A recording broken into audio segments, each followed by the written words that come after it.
मैं डॉक्टर निवेदिता एलाल, सहायक प्राध्यापक भूगोल, शासकीय कमला देवी राठी महिला पीजी महाविद्यालय राजनांदगांव से। आज हम एमए सेकेंड सेमेस्टर के सोशल ज्योग्राफी प्रश्न पत्र के थर्ड यूनिट से मानव विकास के अंतर्गत मानव विकास सूचकांक के परिकलन की विधियों की गणना हम सीखेंगे। मानव विकास रिपोर्ट में मानव विकास सूचकांक के परिकलन की प्रक्रिया को बताया गया है। इसके लिए 3 सूचकांकों का प्रयोग किया गया है।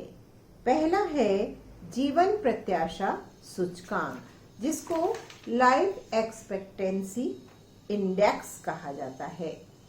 दूसरा है शैक्षिक उपलब्धि सूचकांक, educational attainment index, and third one है समायोजित, जो कि हमें निकालना है सूचकांक।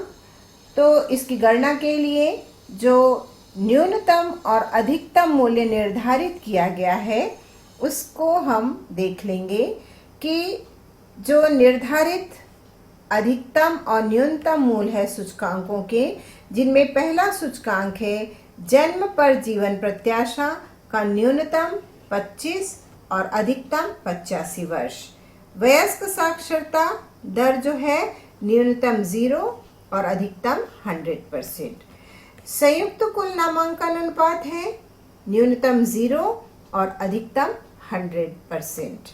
प्रति व्यक्ति वास्तविक जीडीपी न्यूनतम $100 और अधिकतम 40,000 इस न्यूनतम और अधिकतम मूल्य के अनुसार ही हम किसी भी व्यक्तिगत देश के लिए प्रत्येक सूचकांक की गणना जो है वो इस सूत्र के माध्यम से कर लेंगे। सूत्र है सूचकांक बराबर वास्तविक x मूल्य माइनस न्यूनतम x मूल्य बटे अधिकतम x मूल्य माइनस न्यूनतम x मूल्य। अब हम जिन दो देशों के हम HDI के परिकलन की विधि को देखेंगे।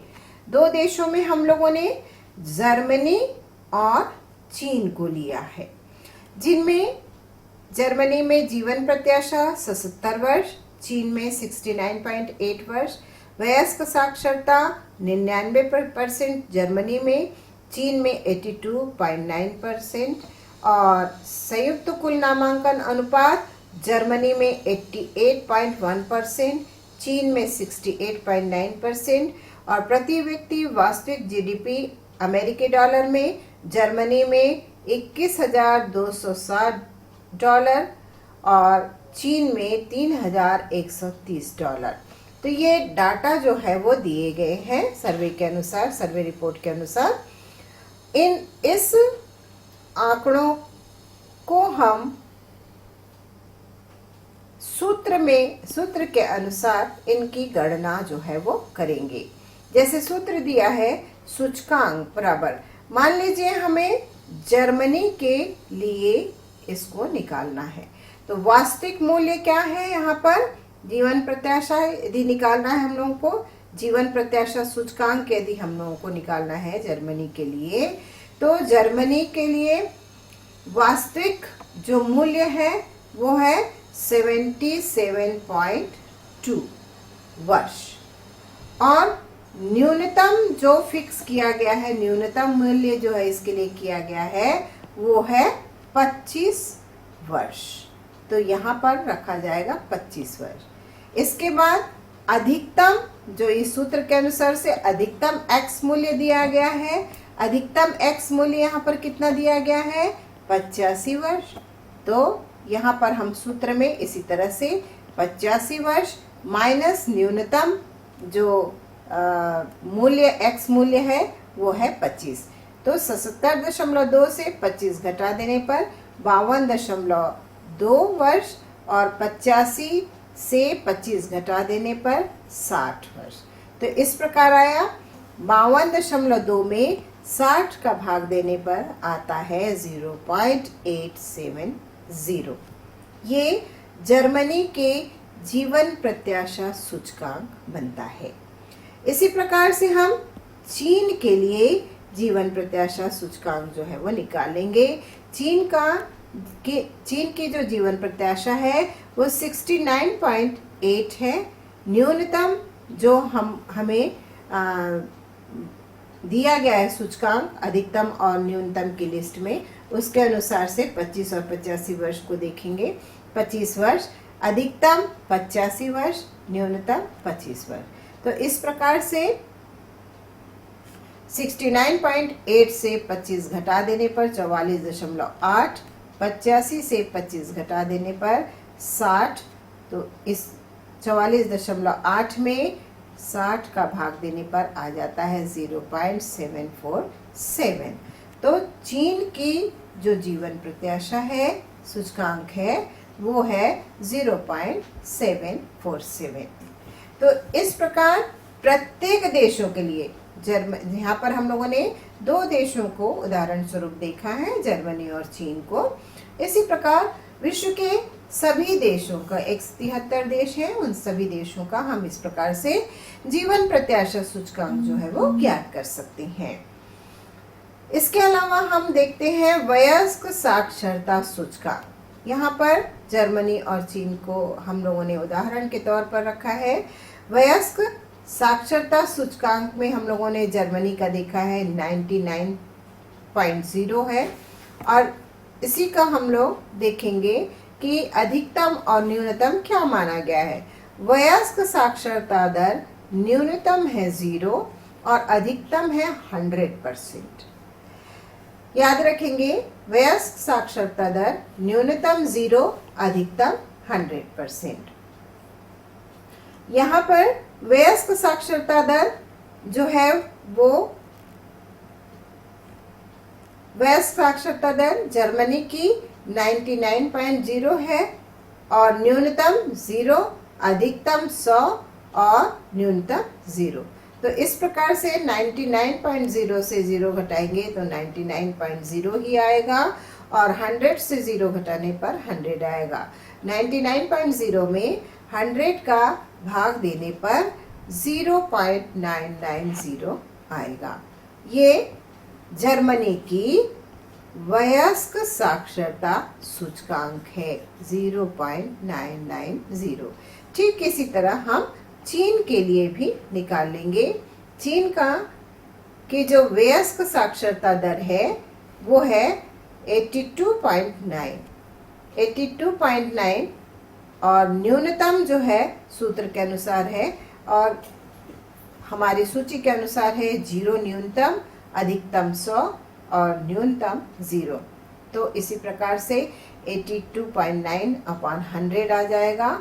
और इसका भी चीन का वयस्क साक्षरता सूचकांक जो होगा 0.829। तो इस प्रकार से वयस्क साक्षरता दर की सूचकांक की गणना जो है वो की जाती है। इसके अलावा है संयुक्त कुल नामांकन अनुपात। जर्मनी में है 88, जर्मनी में है 88.1। तो इसी तरह से हम इसकी भी गणना कर लेंगे। जर्मनी में 88.1। अब देखते हैं संयुक्त कुल नामांकन जो सूचकांक है उसकी गणना के लिए अधिकतम और न्यूनतम क्या बताया गया है। संयुक्त कुल नामांकन अनुपात के लिए न्यूनतम जो है वो 0 और अधिकतम जो है वो 100%। ठीक वयस्क साक्षरता दर के ही समान इसको भी बताया गया है। तो याद रखेंगे, संयुक्त कुल नामांकन अनुपात न्यूनतम 0, अधिकतम 100। अब इसका हम कैलकुलेशन कर लेंगे। जर्मनी में है 88.1 संयुक्त कुल नामांकन सूचकांक, न्यूनतम है 0, अधिकतम 100 और न्यूनतम 0। तो इस प्रकार माइनस कर देने पर 88.1 बटे 100 का भाग 88 में दे देने पर 0.881, यानी जर्मनी की संयुक्त कुल नामांकन सूचकांक जो है वो है 0.881।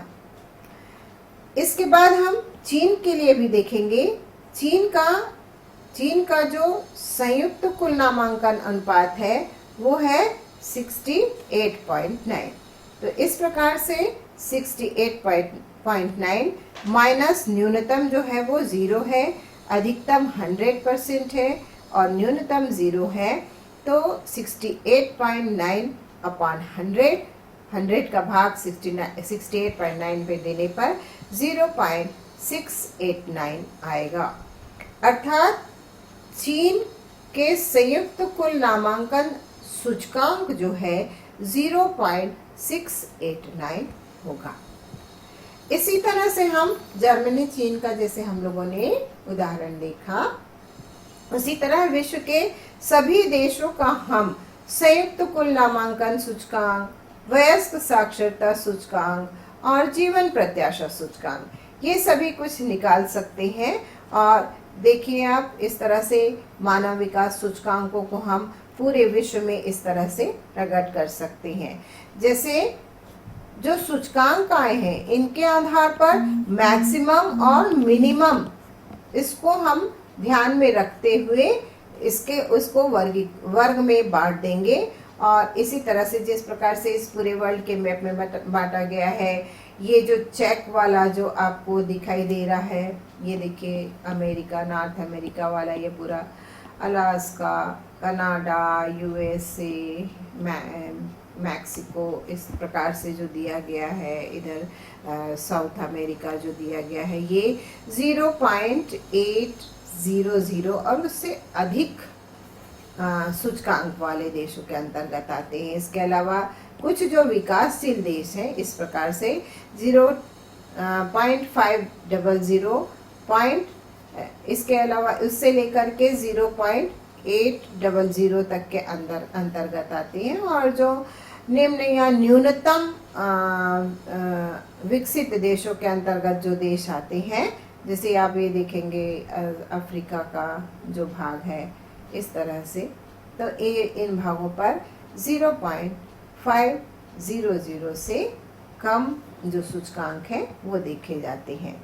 तो इस प्रकार से हम लोग देखते हैं कि HDI के परिकलन की विधि का प्रदर्शन इस प्रकार से किया जाता है, जिनमें मुख्य है जीवन प्रत्याशा सूचकांक, वयस्क साक्षरता सूचकांक और संयुक्त कुल नामांकन सूचकांक। इसके अतिरिक्त हम शैक्षिक उपलब्धि सूचकांक को भी देख सकते हैं। शैक्षिक उपलब्धि सूचकांक, इसमें हम लोग सूत्र जो है इसका है शैक्षिक उपलब्धि सूचकांक बराबर ट्वाइस वयस्क साक्षरता सूचकांक प्लस 1 संयुक्त कुल नामांकन सूचकांक ब्रैकेट क्लोज और 1/3। तो इस प्रकार से जर्मनी का हम लोग देखते हैं, जैसे जर्मनी का जो वयस्क साक्षरता सूचकांक था वो कितना था 0.990। तो सूत्र में इसी को रखने पर ये इसके अलावा ये सूत्र में दिया गया है। और वयस्क साक्षरता सूचकांक 0.990 प्लस 1 और यहाँ पर दिया गया है संयुक्त कुल नामांकन सूचकांक जो जर्मनी का निकला था 0.881 है ना। इसके बाद ब्रैकेट क्लोज करके 1/3 इसको सॉल्व कर देने पर, ब्रैकेट हटा देने पर 2 गुणित 0.990 प्लस 1 गुणित 0.881 इंटू ब्रैकेट अब ओपन कर देते हैं तो यहाँ इंटू 1/3 आ जाता है। अब इसको सॉल्व करने पर आता है 1.98 और इसको सॉल्व करने पर आता है 0.881 इंटू 1/3। ये दोनों प्लस हो जाएंगे, इन दोनों को जोड़ने पर आ जाता है 2.861 इंटू 1 से गुणा करने पर उतना ही आएगा बटे 3 3 से भाग दे देने पर आ जाता है 0.954। यानी जर्मनी की जो शैक्षिक उपलब्धि सूचकांक है वो है 0.954।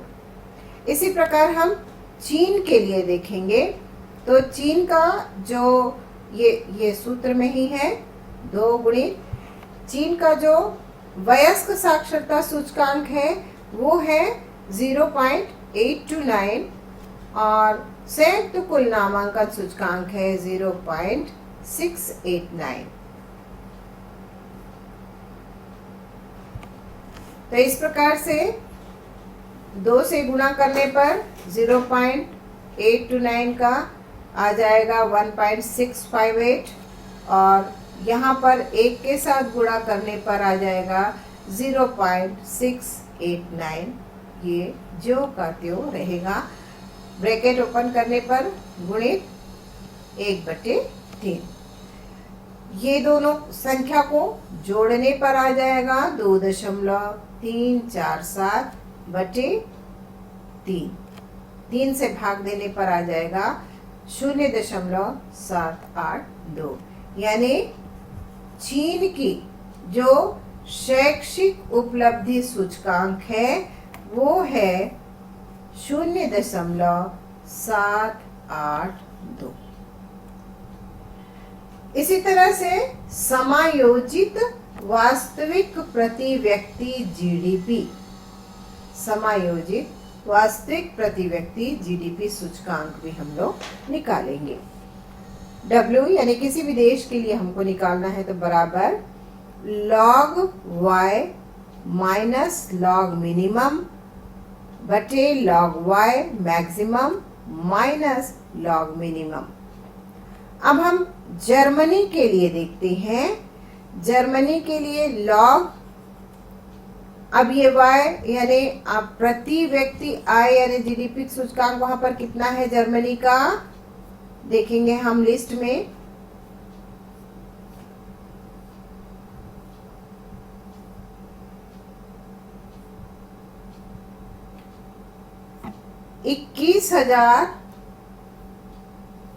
ये जर्मनी के लिए बताया गया था। प्रति व्यक्ति जीडीपी जो है वो बताया गया था 21,260। ये 21,260। अब इसी को हम सूत्र में रखेंगे तो ये निकलेगा 21,260 माइनस log जो है 100 मिनिमम, log 40,000 ये मैक्सिमम है और log मिनिमम जो है वो 100 है। अब यहाँ पर लॉग टेबल की हमको सहायता लेनी पड़ेगी। लॉग टेबल के अनुसार से हम लोगों को 21,260 का मान कितना है ये देखना पड़ेगा। मैंने लॉग टेबल की समस्या को हल करने के लिए यहाँ पर लिख लिया है। लॉग टेबल से देख करके 21,260 का लॉग का मान आता है 4.327। तो यहाँ पर हम 4.327 रख लेंगे माइनस log 100। log 100 का मान है 2, यहाँ पर 2 आ गया। इसके अलावा log 40,000 का जो मान है वो है 4.602। तो उसको हम उस मान को हमने यहाँ रखा माइनस 100 है तो उसका मान है 2। तो इस प्रकार से हम लोगों ने 21,260 के मान को, 100 के मान को, 40,000 के log मान को और 100 के मान को यहाँ पर सूत्र के अनुसार से रखा है। अब इसका 4.327 से 2 माइनस कर देंगे तो आ जाएगा 2.327 और 4.602 से 2 माइनस कर देंगे तो 2.602 आएगा और इसको कटा देने पर आता है 0.895। ये 0.895 जो है वो जर्मनी का समायोजित वास्तविक प्रति व्यक्ति जीडीपी सूचकांक होगा। ठीक इसी तरह से चीन के लिए हम लोग देखेंगे। चीन की जीडीपी कितनी थी प्रति व्यक्ति, आय क्या थी, लिस्ट के अनुसार हम लोग देखें तो यहाँ पर हम लोगों ने देखा था चीन का प्रति व्यक्ति वास्तविक आय जो है वो $3,130, $3,130। तो इसी को हम लोग देखेंगे। 3,130 को मान को जो है वो हम रखेंगे।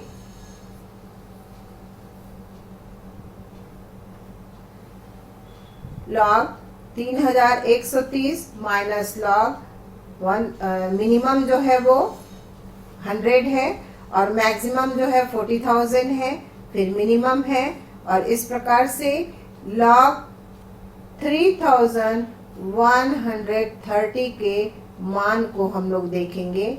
वो लॉग जो है उसका निकलता है 3.495 माइनस 200 का, और 40,000 का 4.602 माइनस 2, और इस प्रकार से 3.495 में से 2 घटा देंगे, 4.602 में से 2 घटा देंगे तो ये मान आएगा, और इसको घटा देने पर आता है 0.575। अर्थात चीन की जो समायोजित वास्तविक प्रति व्यक्ति जीडीपी सूचकांक है वो है 0.575। मानव, इस प्रकार से हम मानव विकास सूचकांक का परिकलन जो है वो करते हैं।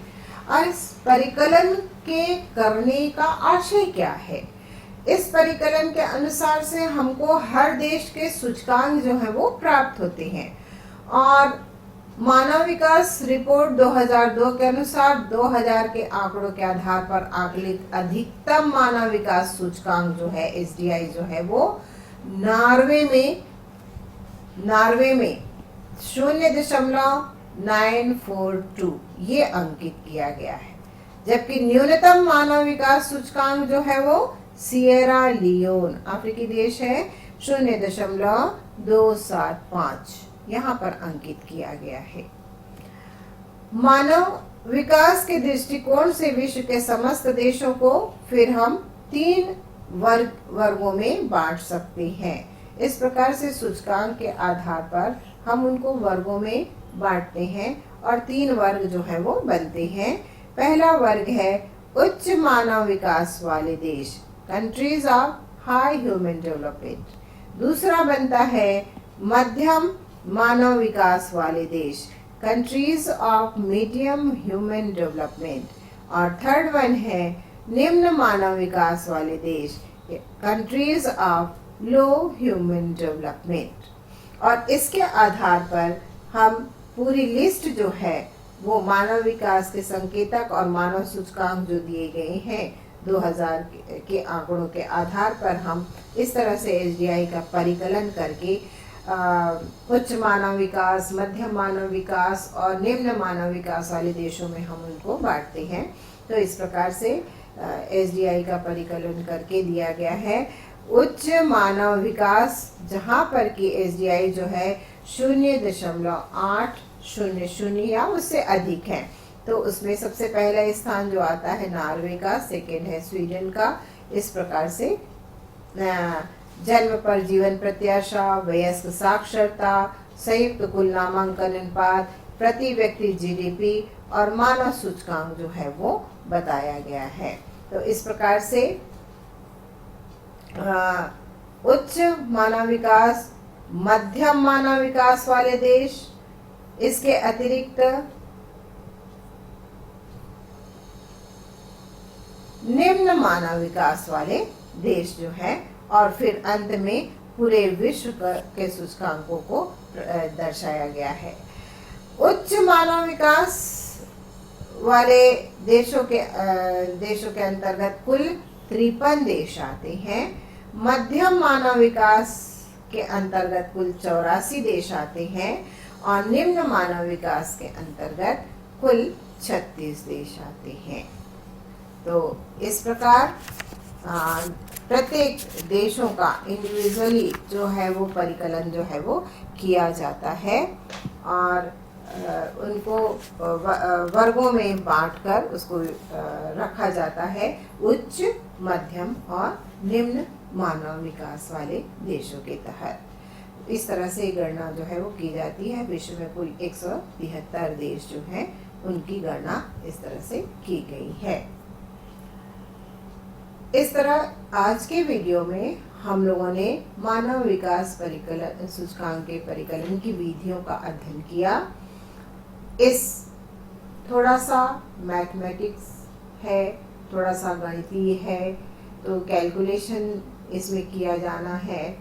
भूगोल में ये बहुत आम बात है क्योंकि सांख्यिकी विधि का हम प्रयोग करते हैं भूगोल के अंतर्गत। तो सारी चीज़ों को हमको क्रम से, यदि देशों को क्रम दिया जाना है, उच्च, मध्यम और निम्न क्रम में हमको रखना है, तो इस प्रकार से सूचकांकों के लिए परिकलन करना या कैलकुलेशन करना अनिवार्य हो जाता है। इस वीडियो में कुछ ऐसे प्रश्न हैं जो इससे संबंधित हैं या कुछ सुझाव भी हैं जो इससे संबंधित है, तो वह भी आप मुझे मेरे कमेंट बॉक्स में लिख सकते हैं।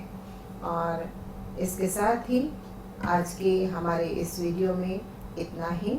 नेक्स्ट वीडियो में हम और बहुत सी सामाजिक भूगोल से संबंधित जानकारी लेकर उपस्थित होंगे। Thank you so much.